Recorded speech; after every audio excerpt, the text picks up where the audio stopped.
I said, it would have been very, very different if you'd said, these are Keith Raniere's initials that we're putting on your body. Do you consent? It'd be very different, and if she'd even apologized and said, I knew that they were the initials, which I know to be the fact, and I did it anyway because I was part of this thing thinking that it was going to be good I know that they all thought it would be good for my growth. I know they weren't trying to fuck with me. Keith knew otherwise. Feeling lost? Then you're in the right place. I'm Amanda Knox. And I'm Christopher Robinson. And this is Labyrinths.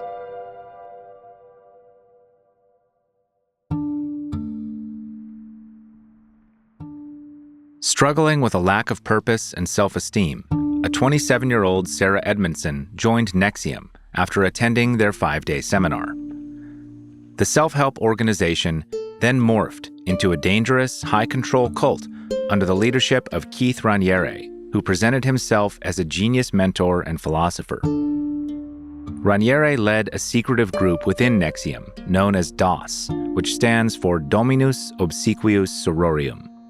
In Latin, that phrase translates to master over slave women. Some members referred to their allegiance to the group as the vow, and they engaged in shocking practices, most notoriously the branding of women as part of a so-called master-slave hierarchy.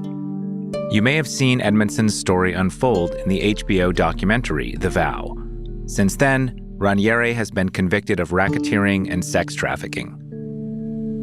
Edmondson eventually escaped the group and became one of the key whistleblowers. I was mid-20s, and I was in this time in my life where I was looking. And I wouldn't have said, like, oh, I'm so lost. And I've heard journalists even describe me that way in, a newscast, like the lost and looking for finding herself or whatever. But there is some truth in that I was, am I meant to be an actor? Like, is this really that fulfilling? And a bit of a transition with that part of my career and wanting to be a part of community, which I think is very normal. And I've since learned so much more about like the wiring and the science behind why we do that. And I have a lot of grace for myself in that search.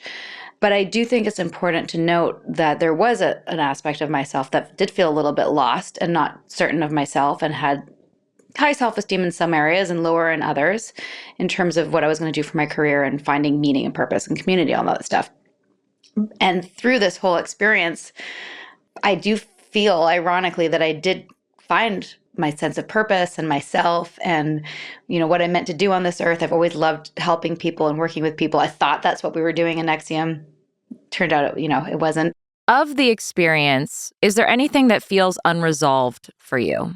Yes, there's a few things that are unresolved. Nikki Klein, who is the main person who brought you into that attempt at getting you on board to verify that Keith was being wrongly prosecuted, she's somebody who I brought in to NXIVM. Like I recruited her. That was in 2005. A few years ago, the actress Nikki Klein, known for Battlestar Galactica, reached out to Amanda as an advocate for the wrongly convicted, claiming that Keith Raniere was being railroaded. Not having deep dived on the NXIVM case, Amanda declined to offer any public opinion on Raniere's guilt or innocence.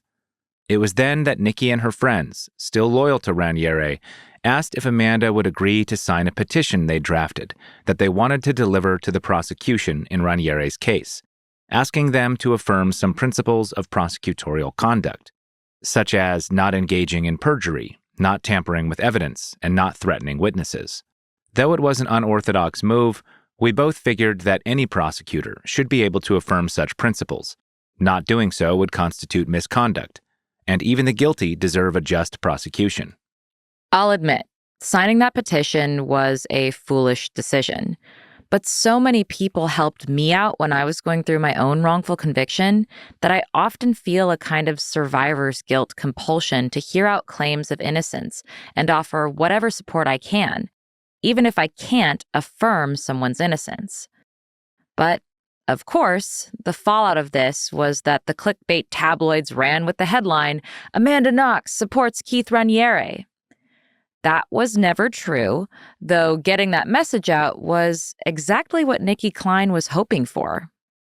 And so we've had a long friendship, although in retrospect, it wasn't a particularly deep or honest one because she was having an experience in Albany that I didn't have any knowledge of because I never moved there. She was part of the behind closed doors experience. And I have a recurring dream. I actually had it just the other night. I've probably had it 20 times, maybe more, where I see her and we get to hug and embrace. And often we're having coffee or like lunch and we're out in the world, in the real world.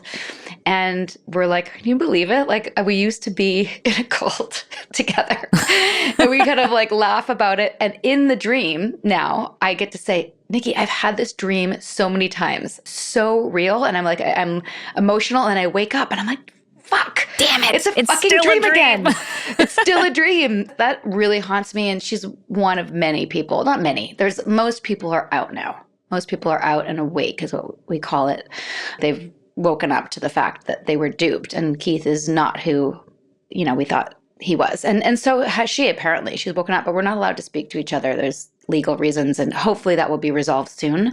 Oh, shoot. Yeah. But I'm like dying to talk to her and to and like hug her and connect with her and just heal the rupture of my part in her pain. How did you two meet, and how did that recruitment process work? We actually met. We were both actors at the time. We met at a Dentine commercial audition. Awesome. Yeah, as you do. Is there a jingle that you had to dance along to? No, but I remember that we had to kiss the male partner, and the person I was paired with, I was like 24, 25. He was like 17. He was much younger than me, and he just had his wisdom teeth out. Ooh. And he was like, oh, stinky and gross. And I was like, it was a very bad experience. But we laughed and we became friends. And the recruitment process was pretty easy. I had just done this thing and I was super jacked up about it. I was so excited. And I just was telling everybody who'd listen. And she was also at a sort of similar, like, what's next? I think she was starting university, but not really feeling it. And she was an actor as well. And she was very smart and introspective. And I just told her about what I was doing, and she was like, let's do that. And also I had just done it, and they had this thing where it was called 3 and it's free. You enroll 3 people and then yours is free. And so I enrolled my boyfriend at the time and my mom, and she was my third person. And I was like, I even told her that, and like I wasn't shady about it. And I said, I can help you do the same if you want. I'm good at sales. I'm very passionate about the things that I believe in, and I always have been. So in NXIVM, they really saw that and they nurtured it in me and gave me a lot of support in that. And at the time, I was personally quite broke, so they would like fly me to Albany and front me stuff so that I could keep doing what I was doing, which is basically recruiting. Wow. Nikki was easy to recruit in that way because she was really on board, and we had a great time at the beginning. We flew to Albany together. We did this training together, and I was very excited to have a friend who is an actor also into personal growth. And yeah, that was the beginning.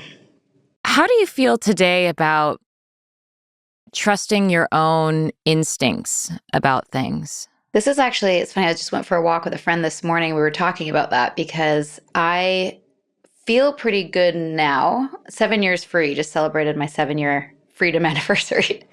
Congratulations. Thank you. Thanks. Which is kind of cool. How long were you in the organization? 12 years. Okay, so when you get that 12-year out mark, that's a very special That'll be special. moment. I'm going to Greece or something very spectacular. Somebody asked me to speak at an event recently. It was over Instagram. I was like, showed up at her house. It was like a fundraiser for something. And we talked on the phone, but I never met her. And she said, like, how do you know that I'm not like some weirdo? And I was like, I don't know. Like, I looked at your Instagram. I'm talking to you now. You sound like a nice person. I feel pretty good at trusting my instincts. But I also feel like for bigger things, I do run big things by people around me that I trust that have maybe a bit more discernment. Like Nippy, my husband's, his tendency is to say no to things, and my tendency is to say yes. Right. Even like with the vow, we didn't know what it was going to be. I'm like, sure, let's do this. Let's film everything. Let's just do it. And, right. And he was like, do we really want a camera up in our personal business? He was more hesitant. Now, the way it turned out, we were very grateful that we participated and we loved it, but we didn't know. Like, it could have been terrible. It could have been horrific, right? A lot of documentaries don't get it right. And they certainly did get it right, in our opinion. I've made a couple mistakes since leaving, like just sort of going along with things and overriding a couple of red flags. But generally, I'm pretty good at picking up something's not right. And Actually, my therapist said, if it's not a hell yeah, I want to do that, then it's a no. I love that. An enthusiastic yes, it Yeah. has to be. Otherwise, it's not really a yes. Yeah. Yeah, I 100% relate to that. I had to learn how to say no in prison because, like, at that point, you have zero boundaries, right? You're just trapped in a cage with people and you have no privacy and you have no possession of your time, your space, your possessions. Like, nothing belongs to you anymore. Your body doesn't really belong to you anymore. And I had to, like, slowly and gradually learn to say no when I could say no. And it feels like the only reason why I was really able to learn that was because everything else was taken away. So suddenly I had to, like, really protect myself. That's one thing that I think made me vulnerable to the situation I ended up being in, was because I am the kind of person who wanted to be the A+ student and the teacher's pet and wanted to please people around me. And I wonder if part of my, training as a young woman, that encultured training of, like, you just want to please people and make people smile. And if people are upset, it's your fault. Yes. That was not a good lesson for me when it came to being exploited.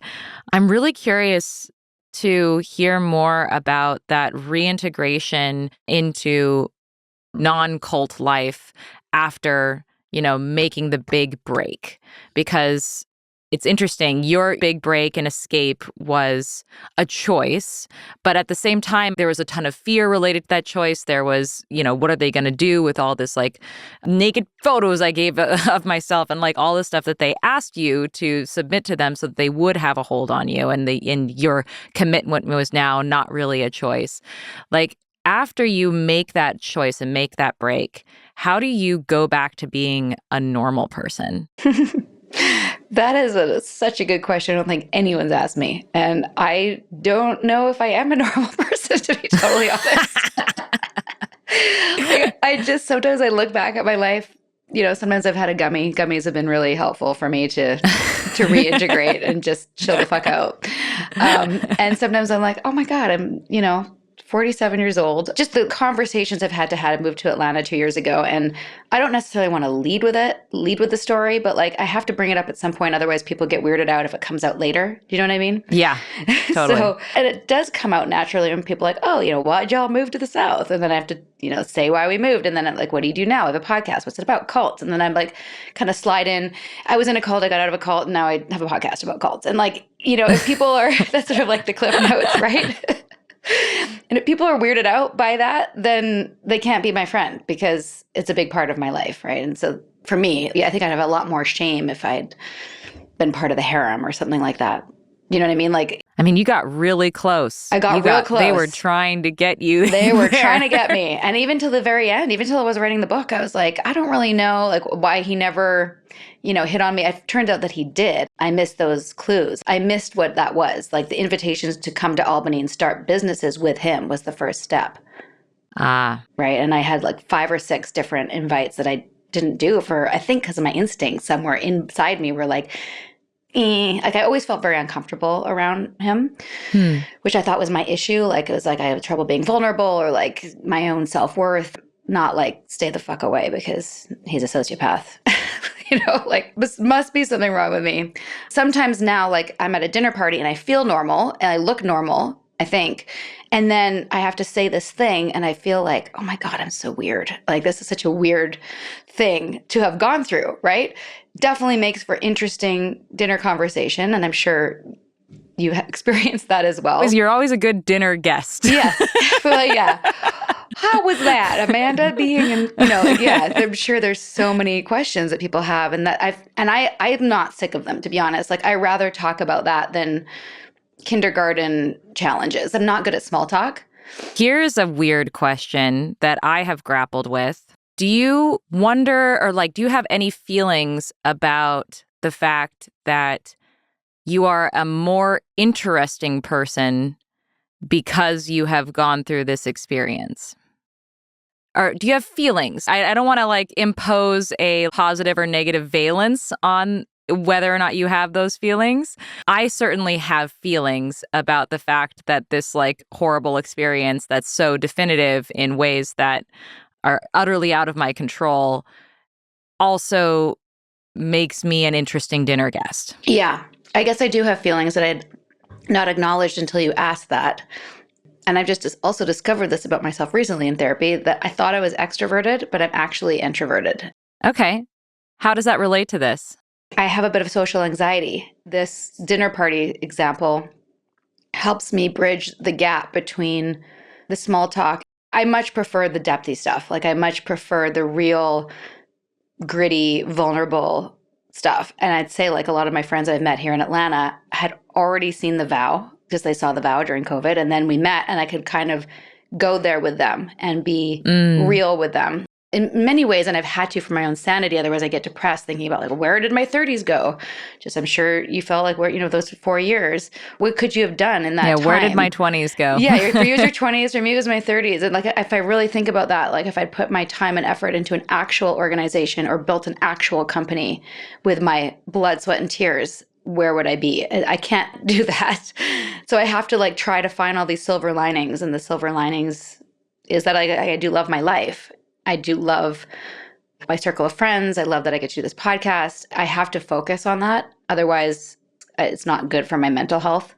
It's taking a long time. And there's some days where I do feel very normal and I'm, like, shopping at Whole Foods or Trader Joe's and I'm just a normal person doing my normal mom life and going to football games and just trying to be normal. But it's taken a lot of therapy and a lot of different types of therapy and a lot of researching and reading. And I actually think that probably the most healing thing to be more grounded is the podcast and talking to people who've gone through similar experiences and feeling less alone and finding a semi-healthy community of survivors of different things. I like that semi-healthy. We're all trying to be healthy. Yeah, we're trying. I mean, there's just, like, people do their thing anywhere they go, even if you're out of the cult or out of the situation. Just because you're cult free doesn't mean you're not toxic, right? So there's still navigating the landmines of human dynamics and struggles. But to be normal, I mean, when I made that decision to go public and to dismantle NXIVM and all that stuff, I was definitely at, like, the worst part of my PTSD and trauma of it all.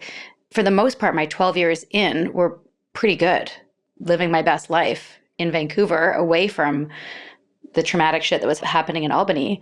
And I only saw this in retrospect. I was picking and choosing all the good parts of the curriculum and sort of made my own little community.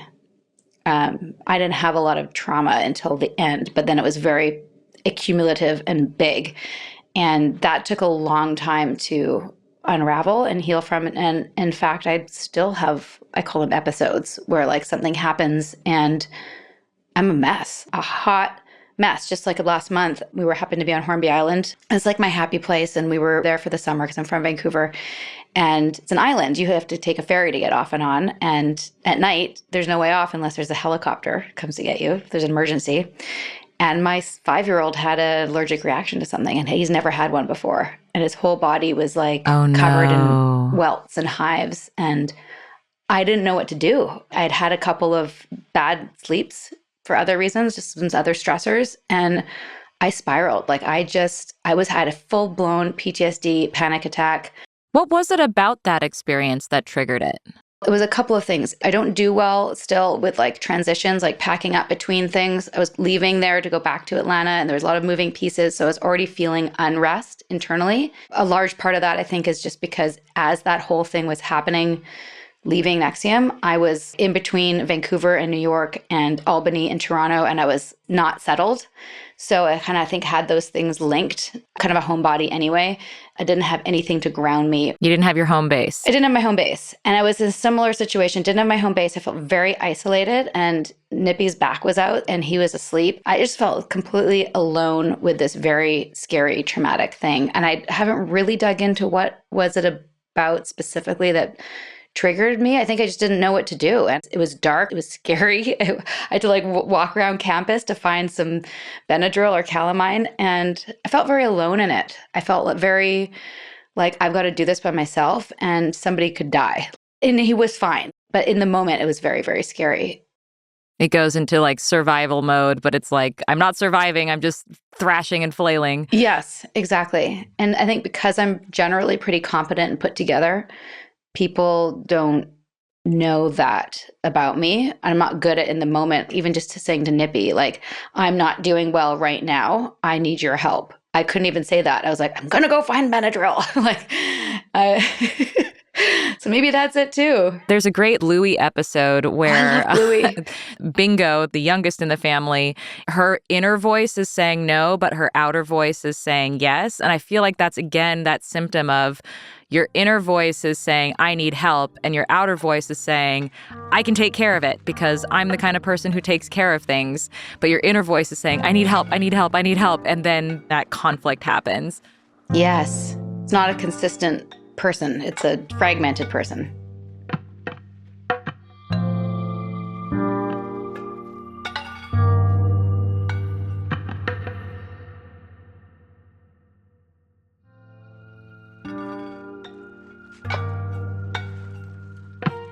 All these documentaries out there that tell these stories, it's very much like, here's the drama, here's how it ends, here's how she got in, here's how she got out.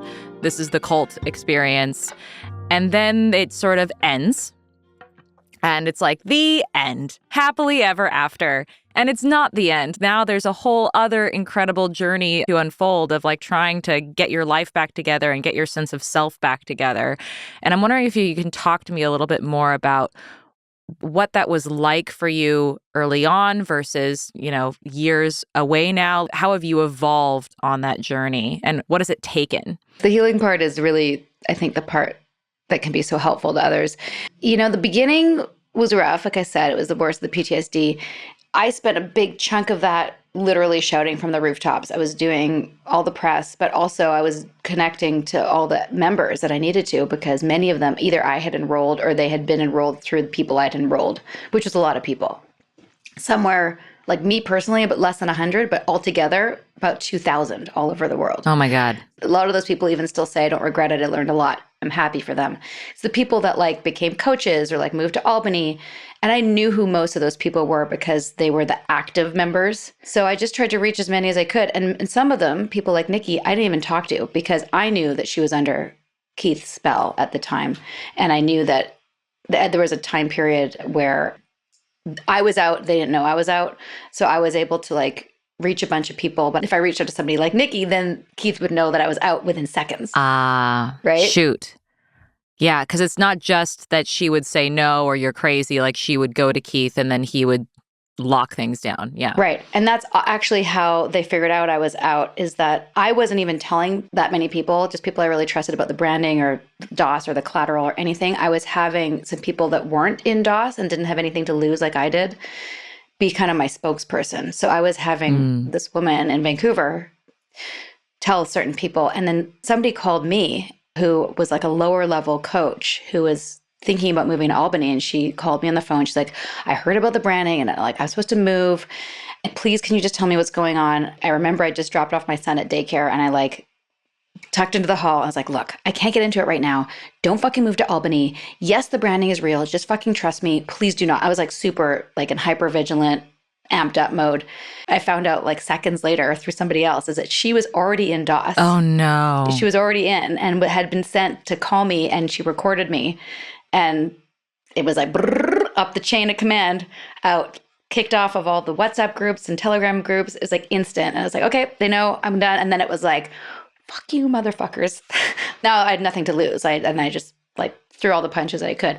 That was a stage of what I needed to do. I had to just be as loud as I could. It really solidifies like how tricky it is to even try to do the right thing within that environment. Because it's not just like call up everyone you know and tell them, get out, it's a cult, it's a cult. Like you won't be able to contact people if you talk to the wrong person. And you thought you were talking to someone that you were helping, and instead they were the one who locked you out. She's out now and has a baby and has never called to say sorry or to thank me or anything. So that's like when you talk about the unresolved stuff, there's a lot of people like that I would really appreciate a phone call from, and I'll probably never get because they're still traumatized too. Still processing. It's like I get it and I give them grace, but I also like would love it selfishly. There's one person who family invited me to basically do an intervention after everything was public. And we had set up an intervention because they knew that she was in DOS. I knew for sure she was in DOS because now I had the master list. And yeah, she came home and like convinced them that I did it all because I was trying to like get money from the company and I didn't get the promotion I wanted. And I'm, a woman scorned, essentially, not Right. a victim of a crime.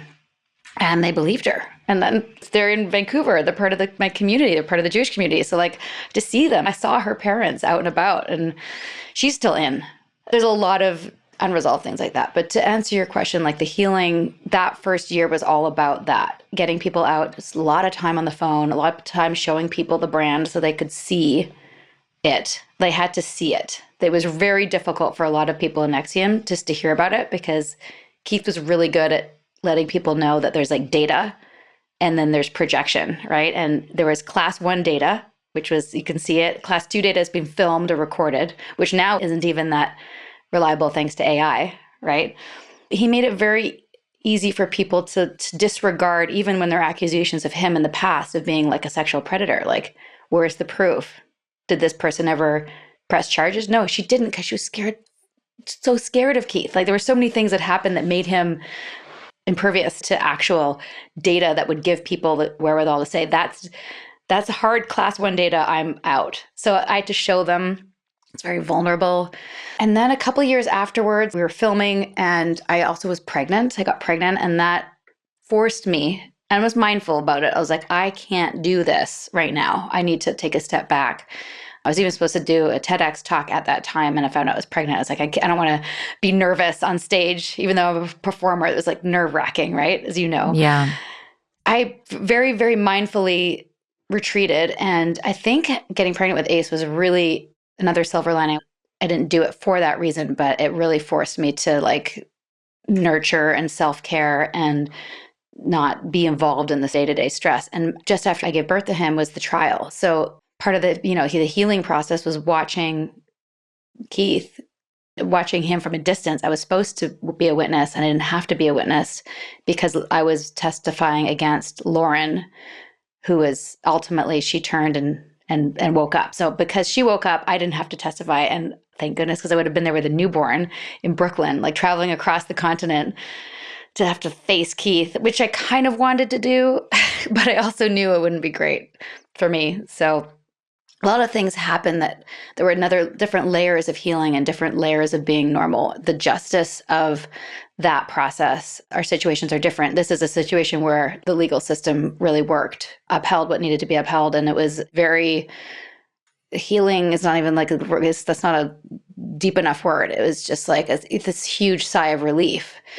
Because even till like quite recently, I was gaslighting myself. Maybe I was wrong about this, or not sure if I had made a mistake about something. You know what I mean? Like, because that was part of what they did in NXIVM. Like, you were always like, what if you're wrong? And what if that's not true? So that was still part of my like inner dialogue. Yeah. What aspects of it were you questioning?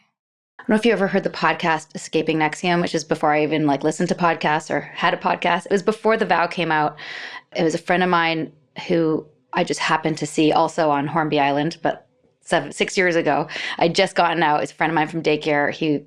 I didn't know at the time he was producing podcasts. I was like, oh my God, Josh, remember this thing that I did? Like, turns out it was a cult. Like, I was just telling everybody.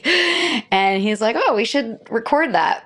And ended up being this like 7-part docuseries, really well-produced pod series called Escaping NXIVM. And I remember in it, I said something to him like, Josh, like, this is bad, right? Like, this is not a good thing that happened. And he's like, look, Sarah, if a group of women decided to brand each other with someone's initials, that's weird maybe or unconventional, but it's not bad. The bad part is, and he had to like spell it out for me. And that's the kind of thing I was questioning. Like, did I miss something? Like, there's some genius of what Keith was trying to do that I misinterpreted?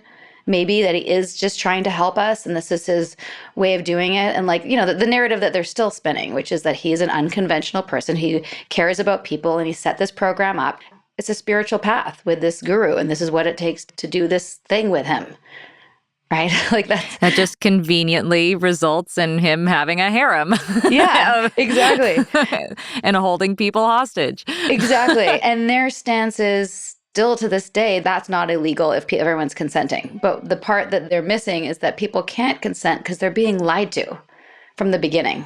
And you can't consent under that premise. So I know that they all thought it would be good for my growth. I know they weren't trying to fuck with me. Mm-hmm. But Keith knew otherwise. They were all just doing his dirty work. But they still can't admit that. Have you had a chance to talk to people in the kink community about what happened? Mm-hmm.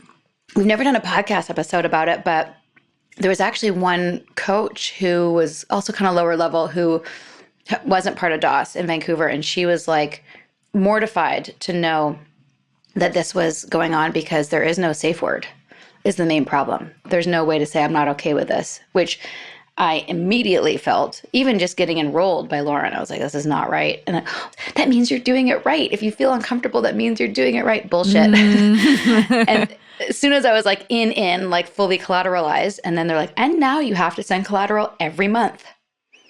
Well, that's not what I signed up for. No, what you signed up for was a vow of obedience. So whatever I tell you to do, you have to do. What? Like rob a bank?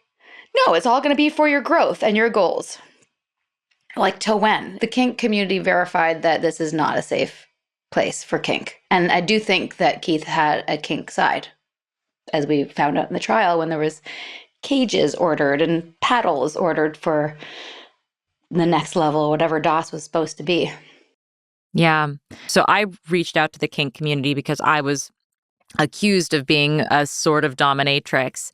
And a part of me was asking myself, what does the kink community think or feel about having their lifestyle or their sexual preference used to vilify people? And frankly asked a leading dominatrix in a conference where I interviewed a bunch of people, subs and doms alike.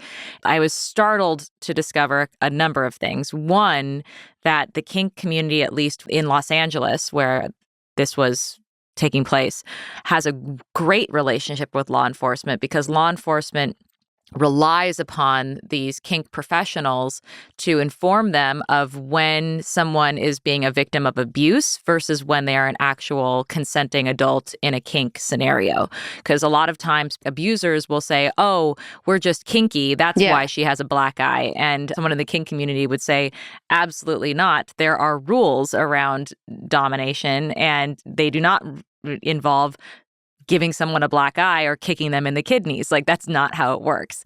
And another thing that I remember being really struck by is how in the kink community, it's very clear that while the sub is vowing obedience to the dom, ultimately it is the sub who has the choice because they can always choose to walk away.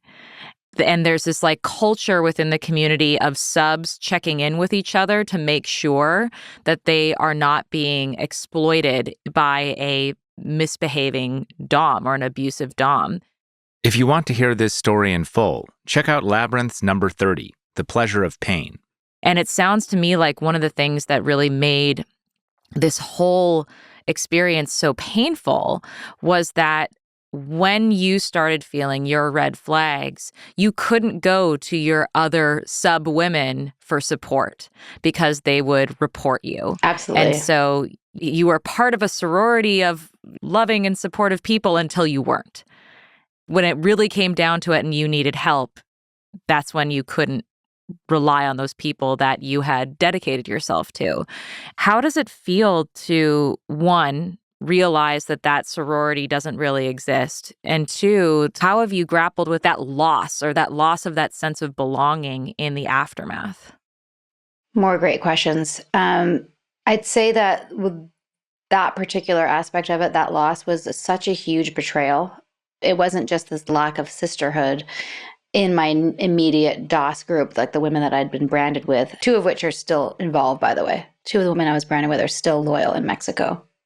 The other two are out, thank goodness. Then there was the betrayal of losing Lauren, who was my ultimate sister in terms of the person I was the closest with, and that she, had lied to get me in for Keith's approval which we found out in the trial that it was so she could have a baby. So there's a lot to unpack there. I've totally forgiven Lauren because she's apologized. And again, we can't talk yet, but from a distance, we've healed that rupture as best we can. One of my cult therapists, Dan Shaw, he spoke of what we call the betrayal wound. And that wound, I feel like it's pretty much healed, but every now and then it kind of rears its head. I remember I called him once. I was having a complete relapse meltdown when somebody was really late for something and sort of left me waiting for like a couple of hours. It's a long story, but the point was is that I felt so mad. And he was like, oh, that's the betrayal wound. Like, it's not the same thing. They're not betraying you, but it feels like that. And it's like the wound is just still so raw. And when things don't kind of line up the way that you thought they would, you just feel so let down again. And I was like, oh, that's what that is. So that was really helpful for me to understand. The community part's been tricky, and this goes back to your other question about feeling normal. I still love community. When I interview other people about the things that they got involved with in their cults, whether it's like Wild Wild Country, like Osho, setting up that community in the 80s, like if I'd been that age, I would have loved that community, except for the weird sex stuff. But in terms of what they thought it was going to be, and like all wearing red and purple and pink, like how great and how beautiful. Or living community. Like I lived on a kibbutz when I was 18. I love all of that so much. And that's so much what I'm drawn to. But after, I was like, ugh, gross. Anytime somebody invited me to anything in a group format, when I was writing my memoir, I typed be on like Zoom calls, scheduled Zoom calls with publishers and people like that. And I felt resentment. I was like, I don't want to be at a scheduled call because we had so much of that in NXIVM. Right. And I was like, I don't like this. You have to respond at 2 a.m. So like Exactly. I was just so resistant to and that's a normal thing to get on a scheduled call. And I was just like internally very grumpy about it all. Community has been a bit of a struggle, even with doing the podcast. And like, there's sort of this haphazard community of survivors. When people are like, not idolized, but like put me on a pedestal in some way because I've done this thing. I'm like, I don't want that. We're all just survivors. I don't want to take a leadership position again. And at the same time, people tell me things that are going on for them. And I have this tendency to want to like help them and fix them. So it's a bit of, but like I want to coach, but like, have you ever tried, getting off coffee? It's really bad for your anxiety, So I try to like always ask, like, do you want me to listen or can I offer my advice from a non-coach perspective? Speaking as a non-expert. Yeah.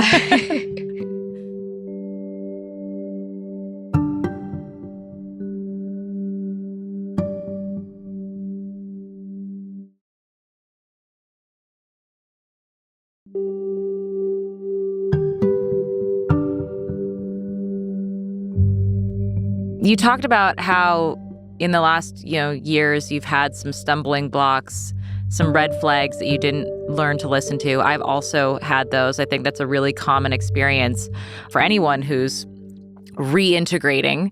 I got into a bad situation with somebody who lied to me in the aftermath of all of my thing, and it was bad. I'm not ready to talk about it publicly yet, but like I'll just say that there was a situation where I trusted someone who lied to me, who then put me in a very bad position while I was still on trial and all of that. And so I was very concerned about how it would potentially impact. I felt like I was in a situation where there was, this person had photos of me. What is he gonna do with them? Like all of that kind of thing. And I remember feeling so much shame as a result of it because I had gotten out of 4 years in prison. I was still on trial for another 4 years. So I felt like in that 4-year period between being out of prison but having the whole thing being technically over, like that 4-year period of limbo involved me like stumbling and trying to like reclaim the life that I wished that I had versus having to really realize and process, oh, I'm not just an anonymous college student anymore. I can't act like an anonymous college student anymore. It's more complicated. Who am I? What is my place in the world? Do I belong? Can I make friends? Can I trust anyone? And being the kind of person who wants to trust people, I find myself in scenarios with people that potentially I can't trust and kicking myself because at that point I felt like, I was taken advantage of. I didn't know better when I was 20 years old and they arrested me and put me in jail. I didn't know better. There was nothing I could have done. But then afterwards, I was thinking, I just went through this experience where I should have learned something. Why didn't I learn something? How did I find myself vulnerable yet again? And I really struggled with feelings of like shame and unprocessed grief and this feeling of like, well, now that I've gone through something terrible and I've learned something from it, I can't make mistakes anymore. And I'm wondering like if you have grappled with something similar. I'm very hesitant about joining anything, signing up for anything, but I also still want to learn. And a lot of the things I want to learn from are part of organizations that are maybe toxic or culty. If I did join something that turned out to be a total con, I think I would be pretty mortified, given what I know. Mm-hmm. Part of my whole soundbite is, everyone's susceptible. And if you think you're not susceptible, you're the most susceptible. And really the best inoculation is to educate yourself and know what the red flags look like. If I missed a bunch of red flags, then that talking point is not true. Like, that's a real fuck up. So I think fear of that shame again has kept me pretty strict with what I say yes to and what I dabble in. But I also feel like because I've made the biggest mistake of my life publicly, that was the worst. So I can't imagine it being worse than that, really. So I'm not super afraid of it. Like, the worst has happened. Is there anything positive from the cult experience that you've taken with you? Is there anything a little bit culty that you're keeping? So one of the things that was always said is like, you can say that you're this type of person, but your character is not character unless it's tested. And I'd like to think that I'm a certain type of person, but you don't know until you're like interfacing. This is NXIVM words, interfacing with reality. And I fucking had my character tested. Yeah. Right. So that was sort of the irony as I was leaving, is like, I'm using the tools I learned. Like, in the face of adversity, I'm going to do the right thing. And the right thing was to blow the whistle. I could have left, right? It would have been easier on my family, on my mental health, all those things. That wasn't the right thing for me to do. So I just got kind of goosebumps as I've put something together in my brain. It still serves me. Like, there was a moment in my son's baseball team last year where there was a coach who was just not acting appropriately. And I could tell everybody was uncomfortable. Nobody was saying anything. Nobody said anything. And I just was like, I didn't want to be the Karen or whatever, but I was like, hey, do you think we could dial back the yelling a little bit? Like, these are 9-year-olds. Yeah, this isn't boot camp. No, and I felt like everybody wanted to say it, nobody said it, and I was no longer a part of that little group of moms because I like crossed a boundary somehow. But like, I had to do it for me, like and for the kids. Like, I had to say something.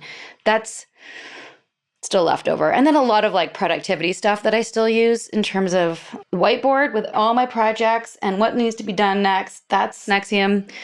And a lot of things about communication, I think, and recognizing when I was having a moment or a reaction to somebody, that what was actually happening versus my projections.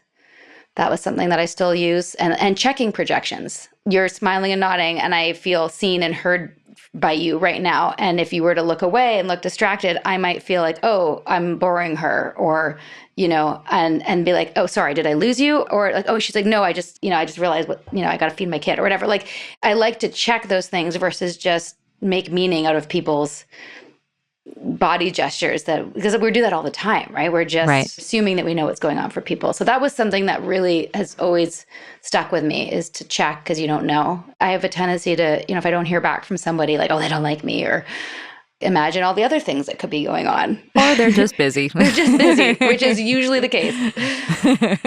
There's probably more, but those are the things that kind of stick with me if I think about it like that. Is there anything I haven't asked that you were hoping to touch base on?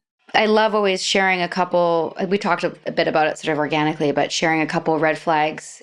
Yours isn't a cult specific podcast, which is a nice treat. If anyone's listening and they're like, oh, am I in something bad? And I've been kind of steering away recently of like, we don't even have to use the word cult because it's so loaded. It's so nuanced. It can be anything from CrossFit to Jonestown. And that's problematic. One of my kind of kicks right now is like, take a step back and look at how they're treating you. If you're wondering, like, is this a good thing or a bad thing? take the word called out, is this a healthy environment for you? Right. Like if you want to go to CrossFit and feel like a lot of accountability and people are going to be up your butt trying to get you to go to this thing and you need that and that's good for you, great. But if you recognize that you're going to be shamed if you don't attend, that's kind of toxic and a little bit culty, and people get pushed past their boundaries and boundaries get broken. I personally believe that you shouldn't be in a group where your boundaries are being crossed. And just knowing that, like I said earlier, anyone's susceptible if you don't have the education, and it's very simple education, is knowing some red flags. And some of those things are like, can you go into a group and ask questions without feeling gaslit and feeling like it's being put back on you, that's your problem, that you're even asking a question. And things like, oh, you need to just trust the process, and you're just feeling a little bit resistance. That's a big red flag. When things are very expensive, not only the money itself, but your time, asking you to make a total commitment to something. Those kinds of things I'm very, very passionate about, and try to just let people know that if they have those feelings and they're questioning, don't ask the group about it because they'll have an answer for everything. But maybe step out and research, type in, is XYZ a cult? Where there's smoke, there's usually fire. If there's lawsuits, bad press, somebody had a problem, don't ignore it. If you want to hear more from Sarah, check out her and her husband's podcast, A Little Bit Culty. And you can find her book, Scarred, The True Story of How I Escaped NXIVM, the Cult That Bound My Life, anywhere books are sold. Her social handle is @Sarah Edmondson. In the meantime, get lost with us. Find us on Twitter @Amanda Knox. @ManUnderBridge. You can learn more about our work and how to support it at amandaknox.com. And though this may sound a little bit culty, we believe your personal growth begins with leaving Labyrinths a 5-star review. Labyrinths is brought to you by Knox Robinson Productions. This episode was written and produced by us. Our managing producer is Andre Sapp, our production assistant is Charlie Darnell, and our theme music is by Josh Budo Karp.